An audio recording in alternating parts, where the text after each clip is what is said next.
Hello everyone and welcome to WUB Network. I'm Eddie Kalegi. We're going to be talking about the Online Motorsports Association. An idea from David Land. Let's do it here. A Bandwagoner's guide to tomorrow's Carnation 250 at Bristol. If you don't know Carnation, you should in the NASCAR community, but his name's on the race. It's at Bristol Motor Speedway, the 5th race of Season 3. It's only the 2nd road course race in VRC history, the highest series in the OMA. Josh Crash won the first one, but he has since retired. 4 races in, Aidan Savitski, Tyler McDonald, Sebastian Cucalon have clinched their spots. Drew Jewis sits 4th, but he'll be missing this race. Jackson, Switzer, Atchley, and now demoted to the next division, the Xfinity Series Fisher G. Caleb McDonald, Christian Holder, Sipes, and others trying to make a push. My favorite is Tyler McDonald in that 28. Season 1 champion, of course, most wins in OMA history with 15. Has talked about how good he is at Bristol, finished 2nd there in the Tide Racing Series. Has a win this season at the smallest track, ISM. I don't see how you can pick against him in Misgraph Motorsports. The British driver Aidan Savitski, he's been strong this season, 2 wins. He's actually won in 3 of his 6 career Cup Series starts. Aidan Savitski is definitely a favorite, but you never know. He struggled at ISM and now headed to an even shorter track. Is he used to this racing, or will he adapt? He's still a favorite.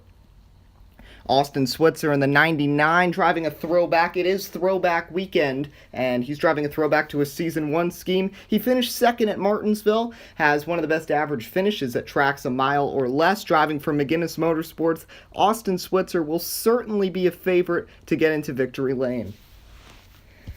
Sebastian Cucalon won the last race. He won last weekend at Auto Club. His 2nd career Cup victory. He's also won the Clash twice, driving for what is now Columbia Autosport. And owning that team, Sebastian Cucalon certainly has to be a favorite to go back-to-back heading to Bristol. He's been fast in practice and qualifying.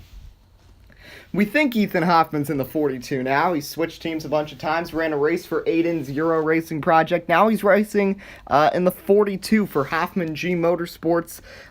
He's hoping for a good run. He's run well at short tracks before, and once again, he is the type of person who is willing to give the bump and run.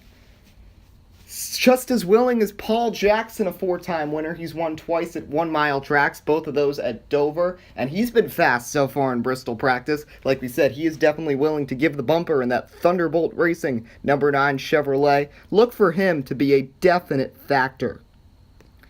The only female driver in the field, that's Naomi Atchley in the number 10 Ford for McGinnis Motorsports. She's been strong all season, leading her to 7th place in points, and she's definitely been fast at the smaller tracks. She also had a good run at her home track in Las Vegas, so if you're looking for an underdog, she is certainly someone to look for.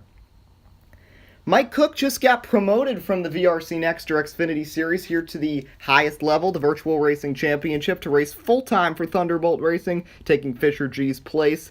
Mike Cook might not be the best at short tracks, but he's definitely one of the best at giving the bump and run. Watch out for him to use that bumper to go to the front. Caleb McDonald is coming off of a rough race at Auto Club, but definitely he's got that speed in his genes with older brother Tyler, one of the greatest drivers in series history. Caleb McDonald has also run well at the shorter tracks before, so if you're looking for an underdog, definitely don't count out that 11.